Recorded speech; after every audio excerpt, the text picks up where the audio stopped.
اهلا وسهلا بكم مشاهدينا مشاهدي المسرحيه الكرويه في كل مكان. عارف ان الغيبه طولت شويه، ولكن في بدايه الحلقه انا عايز اقول ربنا يرحمك يا كابتن محمد صبري. طبعا غياب كابتن محمد صبري من حياتي انا شخصيا ما كانش سهل عليا خالص ان انا امارس حياتي عادي جدا بعديها، دايما في بالي وحزين عليه جدا. فاعذروني ان انا غبت الفتره اللي فاتت، ويشرفني ويسعدني اني راجع للمسرحيه الكرويه بفوز نادي الزمالك على نادي بيراميدز. عزيزي المشاهد، مشاهد المسرحية الكروية، المسرحية زملكاوية 100%. الحقيقة أنا مبسوط بالحالة اللي بتحصل في مصر، إن كل الناس متفقين إن نادي الزمالك هو الأصلح أو الأفضل أو الأقوى، والبقاء لازم يبقى لنادي الزمالك، لأن احنا شفنا جمهوره بيقدم إيه السنة دي. مبروك لجمهور نادي الزمالك.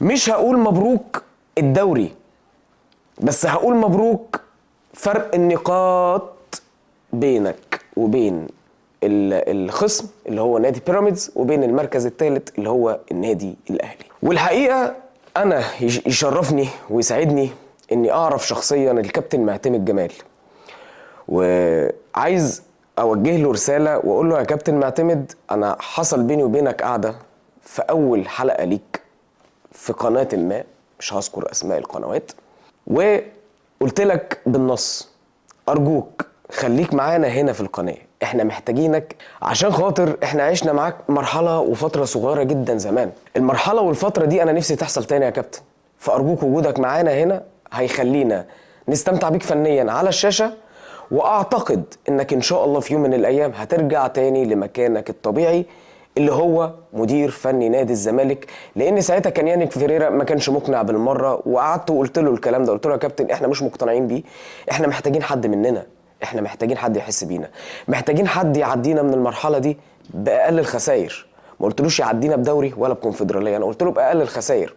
واعتقد انت من الناس اللي عدتنا من مراحل كتير قوي واحنا كسبانين، مدير فني كويس، وكسبنا بطولات على ايدك، وكسبنا روح، وكسبنا حب، ان اللعيبه دي شفنا الحاله اللي هم بيحبوا بعض وبيحبوا النادي قد ايه. فاحنا محتاجين حد زيك يا كابتن معتمد. ويشهد على الكلام ده، يشهد على الكلام اللي انا بقوله دلوقتي ده جمال معتمد جمال، ابن الكابتن معتمد جمال. ويشاء القدر الحمد لله ان كابتن معتمد جمال يتولى منصب مدير فني نادي الزمالك، ويحقق انجازات ويحقق ويكسر ارقام ما كسرهاش الخواجه اللي احنا بنطلع بيه السما. احنا دلوقتي مش عايزين اي حاجه غير ان كابتن معتمد جمال يفضل مكمل، لان حقيقي ما عشناش الحاله دي من ايام كابتن حسن شحاته في المنتخب المصري. هو اللي بيحصل مع كابتن حسن شحاته، هو نفس الروح والعزيمه والاصرار والحب بتاع اللعيبه اللي كانت بتحب المنتخب، هو نفس الاصرار والعزيمه والحب اللعيبه بتاعت الزمالك بتحب ناديها. كابتن معتمد جمال بيعمل حركه حلوه جدا، ايه هي؟ ما بيثبتش تشكيل، عمره ما ثبت تشكيل، هو بيلعب على فكر المدير الفني اللي قدامه، هو ما بيكشفش اوراقه، هو عامل زي الشطرنج بيتحرك روتيشن، بيخليك انت مش عارف تذاكره، بيخليك انت كمدير فني مش عارف هو هيلعب ازاي، طب انا هتفرج له على ايه ولا ايه. مبروك لنادي الزمالك جون ادوارد، مبروك على نادي الزمالك جون ادوارد.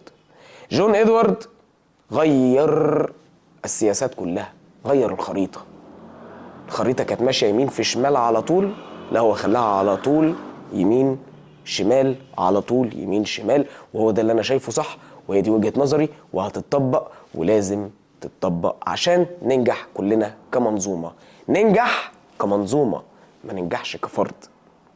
مش الفرد هو اللي بيتحسب على المنظومة، المنظومة هي اللي بتتحسب وبتكبر الفرد. الفرد بيبقى جزء صغير من المنظومة، ولكن كلنا كمنظومة لازم نكبر باسم نادي الزمالك. جمهور الزمالك هيفضل فاكر لشيكو بانزا كل اللي هو عمله في المباراة دي، ان هو كان سبب في الهدف، وان هو نزل حول المباراة، وانه هو نزل جاب جون وما اتحسبش. المباراة دي هتفضل في خيال او في ذاكرة جمهور نادي الزمالك طول السنين اللي جاية. طب جمهور الزمالك عايز يقول لشيكو بانزا انا اسف، هو هيفضل ينتقده طول حياته. على فكره جمهور الزمالك ليه هيفضل ينتقد شيكوبانزا طول حياته، او احنا هنفضل كلنا ننتقد شيكوبانزا ليه طول حياته؟ لان احنا الشعب المصري بنحب الرجاله، احنا بنحب اللعيبه الرجاله، احنا جيشنا رجاله، احنا كلنا رجاله، وما يملاش عينينا غير اللعيب الراجل. احنا كده، احنا متربيين كده، احنا ثقافتنا كده. فهنفضل طول حياتنا ننتقد شيكوبانزا بسبب الشورت وبسبب البنطلون وبسبب الرقصات. احنا ما بنحبش النوعيه دي تماما، حتى لو انت احسن لعيب في العالم على فكره. ولكن هنفضل فاكرين لك الحلو. الحلو ان الدوري ده لو الزمالك خده، اعتقد شيكوبانزا هيفضل اسمه مكتوب في تاريخ نادي الزمالك. مش هو بس، هو واللاعب البرازيلي اللي عمره بعد 200 سنه هيفضل جمهور الزمالك فاكر بيزيرا.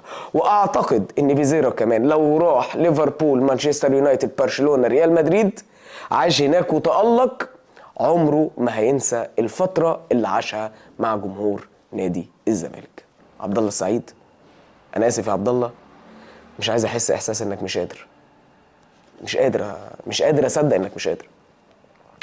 مش عايز احس ان انت ممكن تنتهي المسيره بتاعتك السنه دي. عايز دايما عبد الله السعيد يفضل موجود معانا ونفضل شايفينه، لان عبد الله وجوده لينا احنا كجمهور او كمشاهدين بيفرق. النهارده الدخله مع الشوطات اللي اتاخدت والكتات اللي اتاخدت مع دخل الجمهور الزمالك اسعدتنا كلنا. شكرا لمخرج المباراه ايا كان هو مين، انا بعتذر ان انا مش عارف اسمه، واتمنى المخرجين كلهم يبقوا على نفس التراك. وعايز اشكر اون تايم سبورت، قناه اون تايم سبورت في الاخر خالص سابتنا نعيش مع اجواء اللعيبه والجمهور. اون تايم سبورت ادت لنا مساحه في اخر المباراه كانت من احلى الاجواء اللي شفناها ساعه الدوري ما بدا لحد النهارده. رقصات اللعيبه مع الجمهور وغناء الجمهور مع اللعيبه وعلي الصوت والميكسر الصوت، مهندس الصوت فنن النهارده، مهندس الصوت بتاع الاستوديو في اون تايم سبورت فنن النهارده. كابتن بلال علام ابدع النهارده. كابتن بلال علام نبرة صوته وهو بيقول احنا بنكسب بشقانا يا صبري، احنا بنكسب بشقانا يا صبري. جملة معتمد جمال تاخد الدوري عشان خاطر صبري. يعني ربنا يرحمك يا كابتن صبري ويغفر لك، وان شاء الله الدوري ده هيبقى اسمه دوري كابتن محمد صبري. الكونفدرالية دي هتبقى باسم محمد صبري.